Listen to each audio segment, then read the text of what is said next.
Good morning, at least for us. Ladies and gentlemen, welcome to this information session for the Track and Field State Championships 2022. My name is John Skees, and I am the Director of Media for TAPS.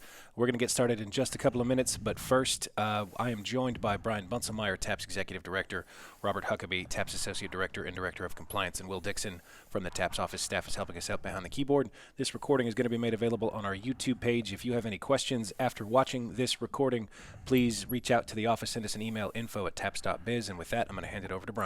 Thank you again for joining us here today for Track and Field, the state championships. It looks like we're going to have, maybe for the first time in a long time, some dry weather. It'll get hot by the time we get to Friday, Saturday, but maybe it'll stay dry. It'll be wet on Thursday. So we're looking forward to a great weekend of track and field opportunities. Will's here with us. Will, jump us over to the TAPS website real quick. All the track information will be posted on the track page, so go to taps.biz, click on athletics, drop down on that page till you see the blue track and field, click on that, and then click on the big red button that says championship information. So you'll click there. As you go through there, the heat sheets as of 5/3 are posted. We won't be making any changes to the heat sheets to post. There may be some changes that come later on. Those will be addressed at the meet. Your relay entries are there. Those are the relays that names as we have them right now, as you submitted them. We will not be taking relay changes online, but you may still make changes prior to the meet on site and on meet day. We do need some help on that field event sign up. We can't do it without you. We need people to shag the shot and disc. We need people to rake the pits and set the bars. So I can tell you, if you have a high jumper or a pole vaulter, you need to make sure that you've got help there to make sure that those programs go forward. The tentative fee sheets there, you can print that out, take your to your registrar, whatever it is, whoever's handling your money, and bring us the check, or we can bill you later. The relay change form and individual withdrawal from state form are now closed. That will all happen at the state meet. As you drop down, there's a little bit more information. You got the schedules, the maps, whatever. So everything track, www.taps.biz, click on athletics, click on track and field. When you get track and field, click on the big red button. Back to the PowerPoint. Robert, talk to us a little bit about the dates and what we're expecting this weekend. So Thursday on May the 5th, we'll be there setting up for our meet. But on that afternoon from 5 to 7 at that heat tent area at the that would be the north end of the track. If you've been there before, there will be a big white tent set up there at the end of the track where we'll be heating up all of our races for Saturday. But on Thursday evening from 5 to 7, you can check in there, get your registration packet, pick up your packet with all your information in it, your bib numbers for your athletes, and we will also have implement check-in from 5 to 7. It'll be right across that little road there in that maintenance shed where we had it last year, so you can do all your implement check-in there. If you're in town and can come by between 5 and 7, you can pick up your packet. You can register there, drop off your implements. That'll avoid a big line the next morning trying to check in and get your implements checked in. On Friday, our field event day, May 6th, we'll have implement check-in from 7 to 9. That'll be available as well. We need all the implements checked in no later than 9 a.m. Our officials will be working hard to get them all inspected, weighed, and out to the events as they occur throughout the day. So please get those there for us. And then we'll have our field event. That schedule is there, as Brian mentioned, on the website. Our block schedule for all of our field events. And then we'll have our 3,200-meter run later that afternoon, early evening. On May 7th, we'll do all of our running finals. So if you've been before, it's going to look a lot the same. If you haven't been, it's going to be a great time once you get there. It is important, again, we're going to hit that implement check-in, closes at 9 a.m. We do have 2 shot and 2 discs that go off every block. So we've got to give, we have 12 flights of those combined, so we've got to make sure that we have plenty of opportunity for everybody to get their implements checked in, get them weighed in, get them ready to go. If your implements did not pass inspection last week, please don't bring them back again, because if you were in the South, we've probably got the same opportunity for the same people to look at it. So if your shot or disc didn't make it last week, unless you've made corrections to whatever error, please don't bring them back again. Robert, talk to us a little bit about what to expect at Panther Stadium, especially on the parking, the team drop-off, and then the field event schedule. So we are honored to be back at Panther Stadium again. Midway ISD, they're a great host. They do a great job for us. Will, if you'll jump to that map right there, What we have there is a map. As Brian mentioned, all these maps are available on the website, so you can refer to them as you need to throughout the week and into the weekend. You can see the stadium there in the middle of that map. That parking lot over to the right there, that'll be officials parking. That'll be reserved for all of our officials. Our fans will be able to park out in the areas marked fan parking. And for your buses dropping off you'll see the team tent area up in the upper left-hand part of the screen. Your buses will be able to drive through there, drop off all your stuff, and then they'll be directed around to the bus parking, which will be on the perimeters there in those little roads that are side streets there around by the tennis courts, and they're on that old Hewitt Road. There will be parking officials out there directing you to be able to do that. Our team areas will be on our visitor side of the stadium. As always, you're welcome to set up in the stands or in the area under and around the stands on that side. And of course, we mentioned where our heat tent area and coaches check-in is going to be on the north end of the stadium there, and then right across that road we'll have our implement check-in. So this map is there on the website. It's available, and if you've been there before, it'll be very similar to what we've done in the past. We will have trainers on site as well. It's not marked on the map, but over there in between the baseball, softball fields, there's a little white top building. That's their dressing rooms for football. That's where our trainers and doctors from Children's Health, Andrews Institute, and Southwest Medical will be. They will be on site there for your use all day long. So, again, trainers will be on site. They'll be making their rounds, but they're also there both days if you need them. That's where we can find them and make sure that they're located.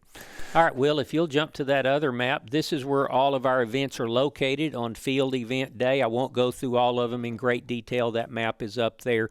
But as you can see, all of our throws are out in that area to the bottom right where they've been in the past. We'll use Rice Field for one of our long jumps and our girls pole vault, and then we'll have the high jump there on the north end of the football field in that area there where it's always been set up near our heat tent area. And then our other jumps, our pole vault, and then our horizontals, our long and triple, those will be behind the press box there in that area between the press box and their middle school, in that area where all those jumping pits are located. So once again, refer to this map. That'll be our area. Warm-up area will be Rice Field. That'll be our warm-up area as well for our running events on Saturday. I think it's important, coaches, and for your fans as well, to not use that little parking lot there where it says girls triple jump. That is Midway's middle school faculty parking. They're being gracious enough to allow us to use the big parking lot over there on the left-hand side of that map, or down where it says Team 10 area over there by Rice Field. We can use that parking lot as well. So be kind of cognizant of where you are, understand where things are taking place at this time. That's where we plan on holding everything. The only difference might be if weather that comes through Thursday requires us to change. Obviously, we would look to make whatever changes are necessary to conduct the meet. Speaking of weather, Will, we've been in touch with Earth Networks and their opportunity. Their weather right now is hot. It's going to be up to 90 degrees on Friday. A little bit muggy, but with a breeze, and then up to I've seen upwards of 96 degrees perhaps on Saturday. So hydration. Make sure your athletes are drinking now, getting hydrated now as you go through Wednesday and Thursday in anticipation of what they're going to find Friday and Saturday. So, Robert, talk to us a little bit about the timelines as we jump into what Thursday looks like. I'll go ahead and talk about it quick. The field and the track and the pole vault and all that are not open on Thursday. There are no event areas open on Thursday. So make sure if you're going to practice in Waco, you practice somewhere else.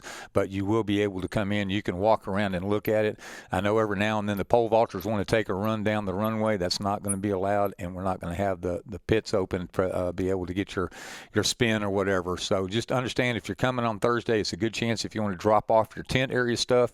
It may be a little wet, may not be, but at that point, the track is closed for practice. So, Robert, what are we anticipating on Friday? So we jump to Friday at 7 a.m. Remember, implement check-in will be open if you haven't already done that on Thursday evening. So that'll open at 7:30. We'll have registration there in the heat tent.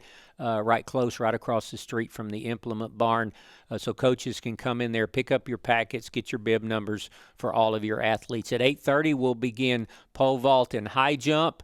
At 9 a.m., remember our implement check-in closes, so get them all there by 9 a.m. And at 9:30, all of our Block 1 field events will begin. And as always, we'll be on a rolling schedule for those field events throughout the day on Friday. And we'll talk about conflicts here in a minute because some of you will have conflicts with some of your athletes. We'll get to that in a minute. And at 5 p.m., we'll begin our 3,200-meter run. Our 3,200-meter run, we'll do all girls races, then all boys. Will be combined races for 1A, 2A, so we'll have 1A, 2A girls, 3A, 4A girls, 5A, 6A girls, and then we'll flip to the boys. We'll have 1A, 2A boys, 3A, 4A boys, and we'll end with our 5A, 6A boys. So that will be our schedule for Friday. As we move into Saturday, the track will be open at 7:45 for warm-up and practices. It will close promptly at 8:45. We'll clear the track. We'll clear the infield in preparation. We'll have first call for our 400-meter relay, and we will shoot the gun promptly at 9 a.m. for our first race, and then we'll be rolling through that schedule. We will be doing all girls and then all boys, so our running order will be 1A girls through 6A girls, followed by 1A boys through 6A boys. We will have, when we're doing the hurdle setup for 100-meter hurdles, we'll take a short little break there. We'll announce our regional athletes of the meet. We'll have them come out. If you have a regional athlete of the meet, have them prepared to do that. We'll do our invocation and national anthem at that point, which is where we traditionally do it. And we'll take just a couple of minutes to recognize those athletes, have them come out, and present them with a certificate. When you register, you'll be notified if you have a regional athlete of the meet. So you'll be, and if you get that little deal, make sure that as the 800s are winding down, you get your students down there to the heat tent. We'd love to honor them, walk them out and honor them. And then at the end of the day, we'll also be doing a state championship athletes of the meet.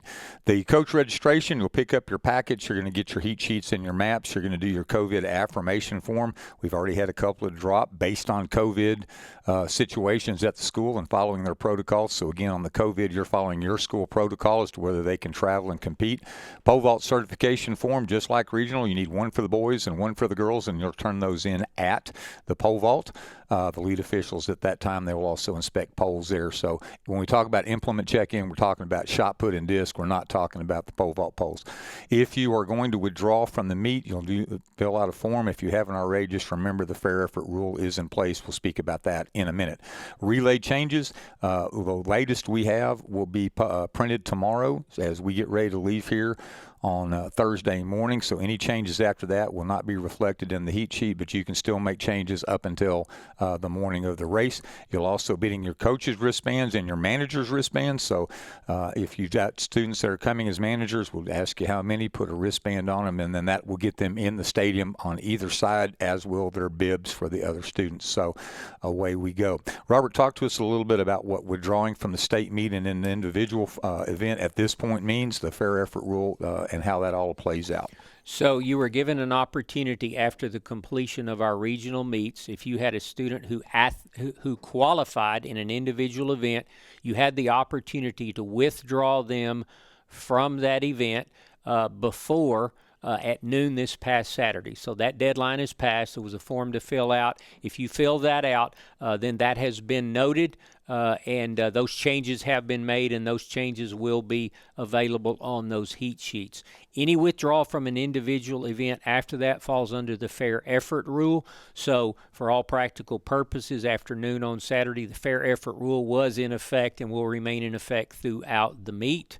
What that means is that if you withdraw from an individual event throughout the course of the meet, then you are out of the remainder of the meet. If you have questions about the fair effort rule, reach out to us, and we'll be glad to assist you with that. If something happens to one of your athletes who's an individual event between now and the beginning of the meet or during the meet, if they're injured or ill, reach out to us and let us know so that we know they're not in the meet, not going to compete, and that we can adjust our database accordingly.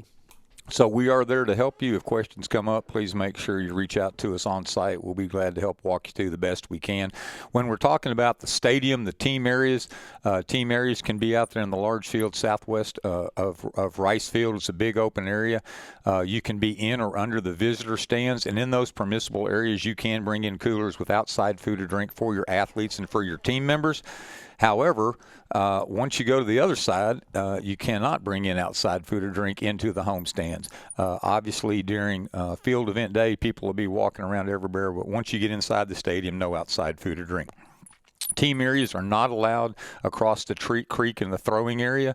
Obviously, on Friday, we don't want anybody down there where we're throwing shot and disc to have team camps, and the same thing would be true of Saturday.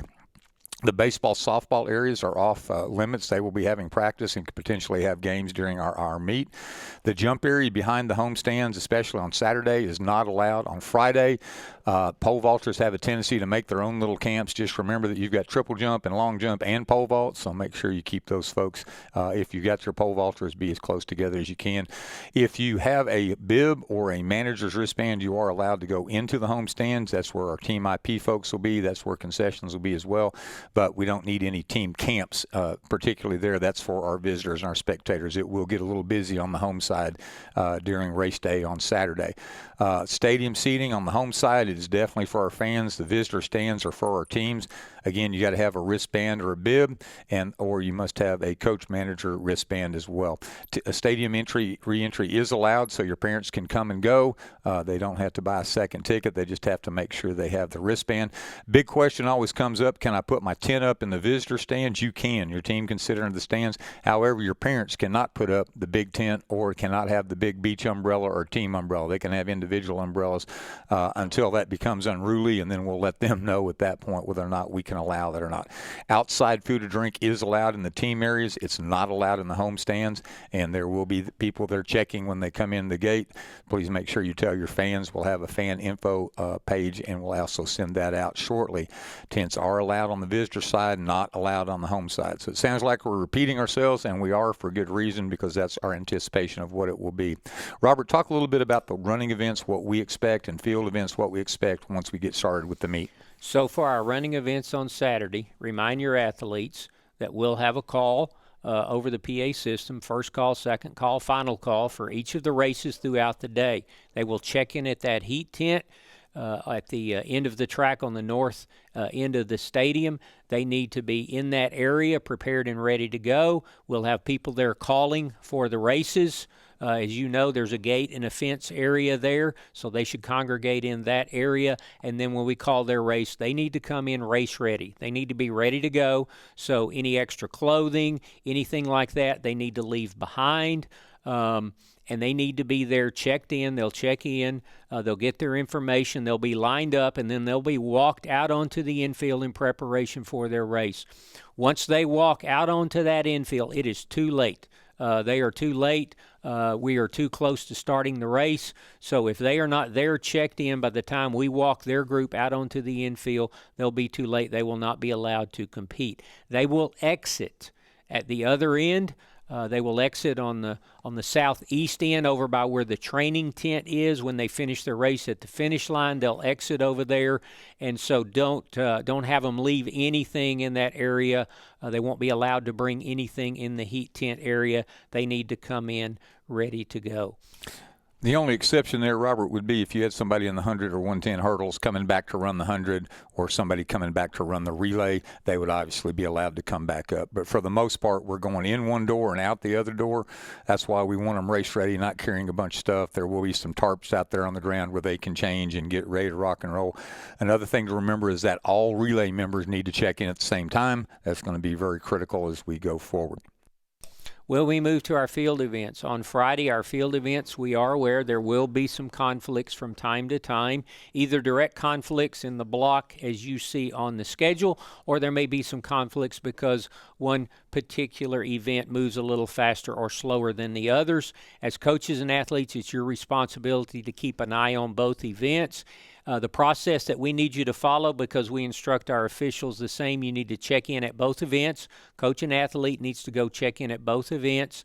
You will be allowed to participate, but you need to work with us and work with the officials to get your attempts in. If you're in the horizontals or the throws, there's an opportunity to get preliminary attempts in, and then we'll move to the final attempts for all those that qualify for that. And then in the verticals, obviously the high jump and pole vault, there's an opening height. The students progress through the bar as it moves up. Once the bar moves up, it can't go down. So there is a progression there in the verticals we do have to honor in terms of how those events are conducted, and they do take some priority over our other field events. We do understand that, and we will work with you. We'll have officials there who will be keeping in contact with our officials running the particular events, and we'll work with you to help get you back and forth and get your attempts in. We just need you to follow that process for us, and we'll help assist your athletes get as much participation as they can, understanding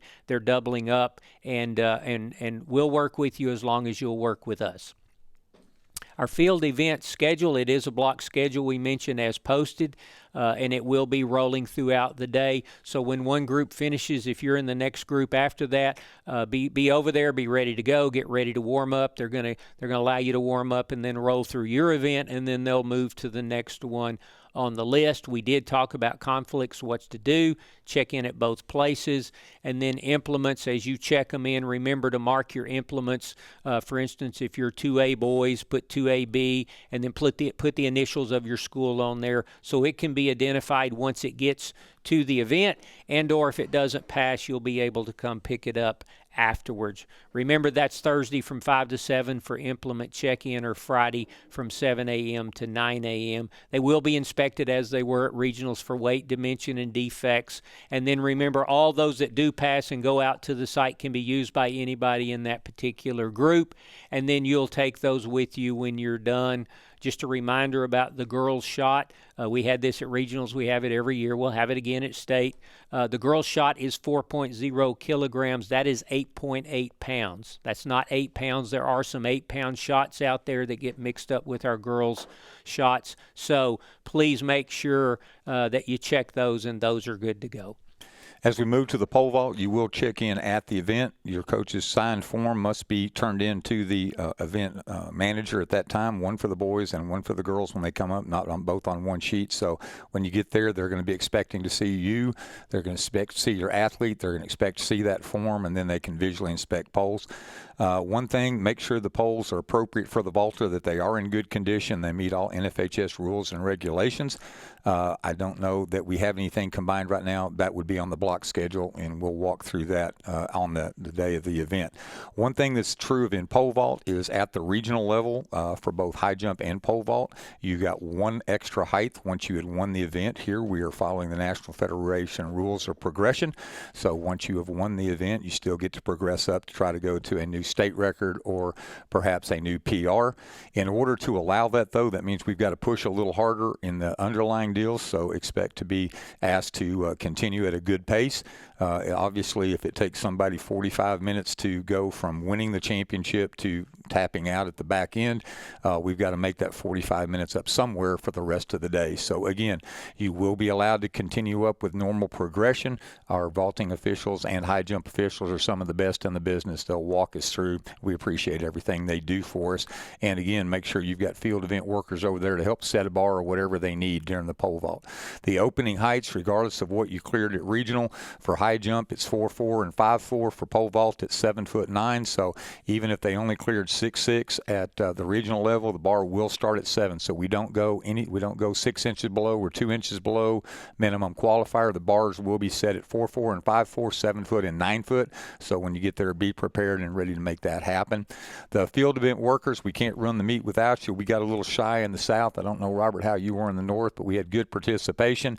But we have to have it. So please go to www.taps.biz, click on athletics, click on track, click on championship information and sign up to help. Again, if you're in the high jump or pole vault, you definitely need to be there making sure you check in and help if they need help. The horizontals, retrieving a shot and disc when you've got 6 flights on each is a long day. Our officials obviously need help doing that. We will have the first 2 officials. They'll be taking care of that, but we need help making sure all the implements get back. So please, again, field event workers, we need you. There's a hat in it and a bottle of water if you need it, and I think that's what we can offer. But it is a community. It takes everybody to make this happen, and we appreciate everybody that volunteers to help us. Robert, talk a little bit about NFHS and TAPS compliant uniforms. So when it comes to uniforms, just a few reminders. Relay tops have to be the same. Relay undergarments, remember the rule changed a couple of years ago. Undergarments are considered foundational, and so those do not fall into the category of something that would disqualify somebody. If you wear spandex, speed suit, or similar compression shorts or something like that, you need to wear modesty shorts over it. That's for boys and girls. Uniforms for our running events will be checked as you check into the heat tent on Saturday, because it'll be very easy, very visible there. If the field event officials notice anything and bring it to your attention, you are required to, the first violation would be a warning, and you're required to, once you complete that, before you participated in another event, you would be required to fix that particular issue. And then with our tops, remember, because it is going to be hot, no crop tops, you can't pull them up, you can't tie them in knots. As Brian mentioned earlier, please hydrate. Keep your athletes hydrated on Friday and Saturday, but you can't make modifications to your uniform. I think that spandex thing, Robert, becomes very important on the field event day when you're going over the bar, whether it be the high jump or the pole vault. Make sure that they do have modesty shorts over the top. So closed leg briefs, and make sure you understand. If you got any questions, ask that when you're checking in. It's a little late once the official finds it, but it would be a warning. The first one is a warning, and after that, it could be disqualification. The only people that are monitoring or that need to monitor the uniforms are the officials, so they will take care of that. We do not need coaches coming up and explaining what they see or don't see. We will do our very best to make sure everybody's on a level playing field. Our officials, just like at the regional meets, they are coming from all over the state. They are all certified in the events that they will be working.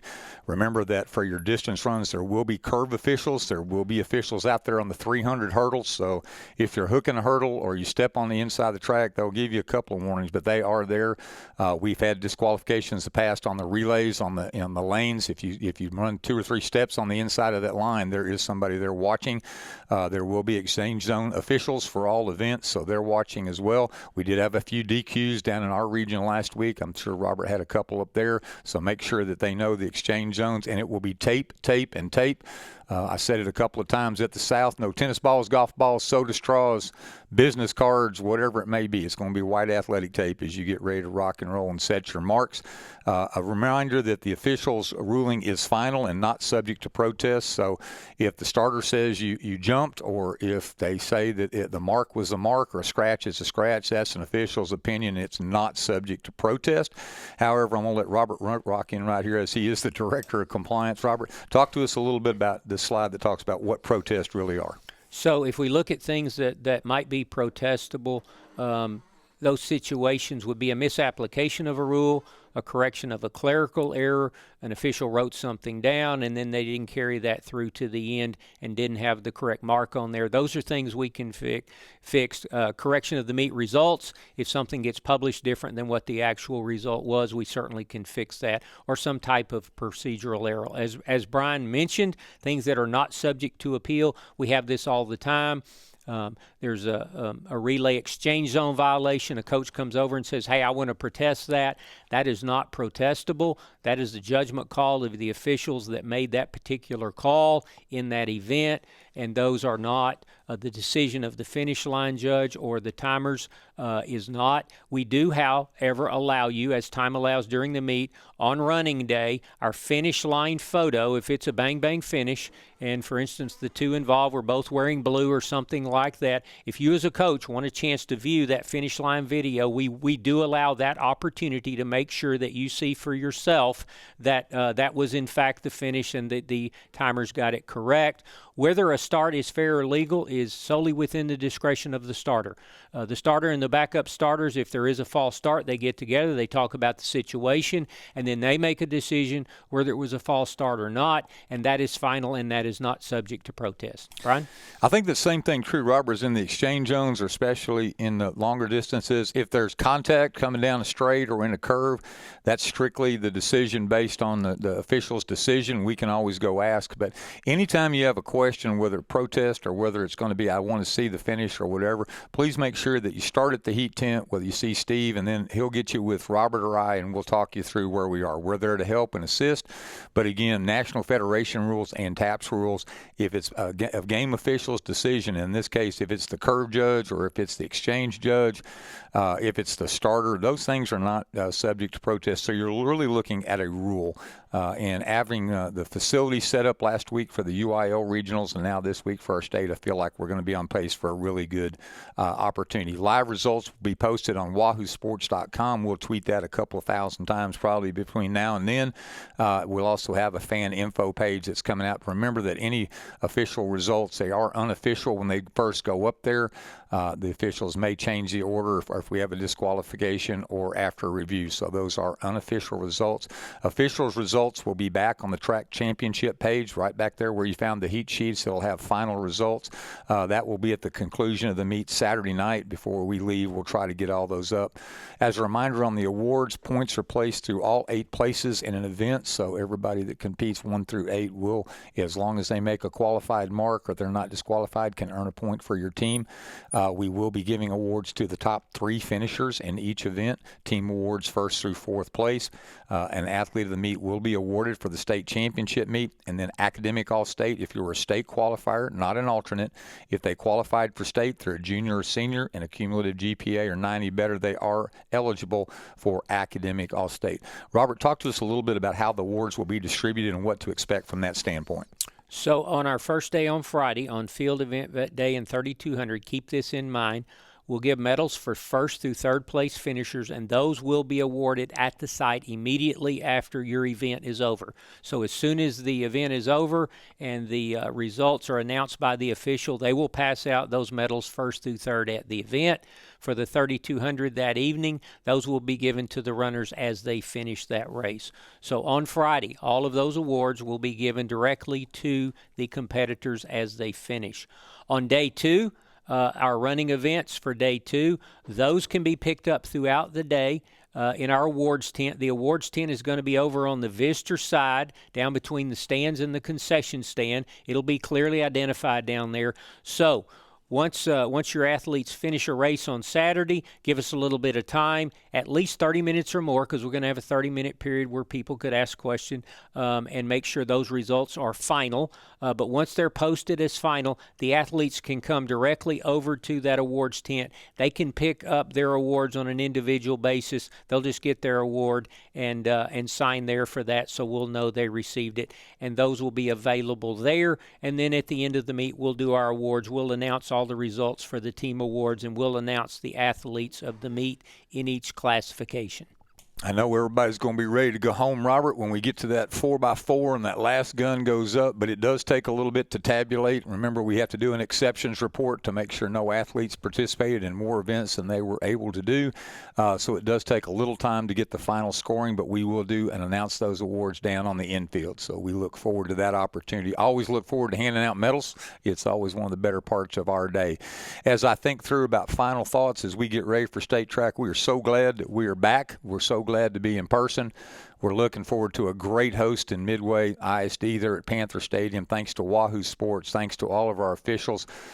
Again, as we look forward to it, it's going to be hot, so hydrate, hydrate, hydrate. That goes for coaches. That goes for fans. That goes for everybody. Team IP will be on site with the memorabilia. We will be monitoring as best we can the situations with the weather. We don't anticipate anything. We're working right now to try to do our best to make sure the sound system covers the whole facility. Those those of you that have been there in the past, you know that Rice Stadium, sometimes it's a little hard to hear, but we will do our very best to make sure that works. Running day and field event day are a rolling schedule. So if you've got someone that's in the third block and they're driving in late, please make sure that you get there. Just plan on an hour and a half as best you can. Get them there early just to make sure everything is ready to go. It will be warm on the 3,200 meter day. We do realize folks are going to keep them in the shade, but get them there on time. Like Robert said, we don't want somebody having their group walked out and then being late. We look forward. Taps Track is the Twitter account. That's where we'll be pushing information out, as well as Taps Biz. Our contact information, 254-947-9268, 254-947-9268. Info, I-N-F-O, at taps.biz is the email. The website is www.taps.biz. We appreciate everybody for listening to today's message. If you have questions, please reach out to us. If you get there on site and have questions as well, we will have the Heat Tent Man Thursday night, Friday all day, and Saturday. There will be Taps folks there to help you. If you are not checking in until Saturday you will do registration in the press box on the 4th floor. So Saturday, if you're only coming Saturday, you only have one runner or a couple runners, you will check in to get your bibs in the press box on the 4th floor. That's all I've got. Robert, any final thoughts on your side? I think we're good. We just look forward to seeing everybody this weekend. John, take us out of here. Thank you, Brian. Thank you, Robert. Thank you, Will. A couple of things to mention from a media perspective. Folks, if you've got media staff coming from your schools, we ask them to be respectful of the wishes of officials and to stay out of marked areas. Of course, if they're credentialed media from recognized press, they'll check in with us and they'll get their own credentials. One more thing, no drones. The weather is going to be cooperative this year. Last year, the rain kept them on the ground. We do not allow drones except our own equipment at TAPS events. That's an insurance issue. It's a safety issue. It's an airspace quality issue. So please tell your parents, tell your coaches, tell your media staff that drones stay on the ground when they are on TAPS events. John, talking about no drones over the stadium in the stadiums reminds me of one more thing, and that's coaches. Coaches, your coaches area, coaches will not be allowed on the infield. Coaching can be outside the fence on either side of the facility, and there will be the bleachers on the south end down by the portable scoreboard where the coaches can be. That's right on that first curve. So we'll walk through things again if you need us, John. Sorry about interrupting, but that'll take us to the conclusion. All right, that's it, folks. If you have any questions, especially about media access, it's better to ask in advance rather than to get escorted out of the stadium. So please send us an email, info@taps.biz, and we will see you all later this week.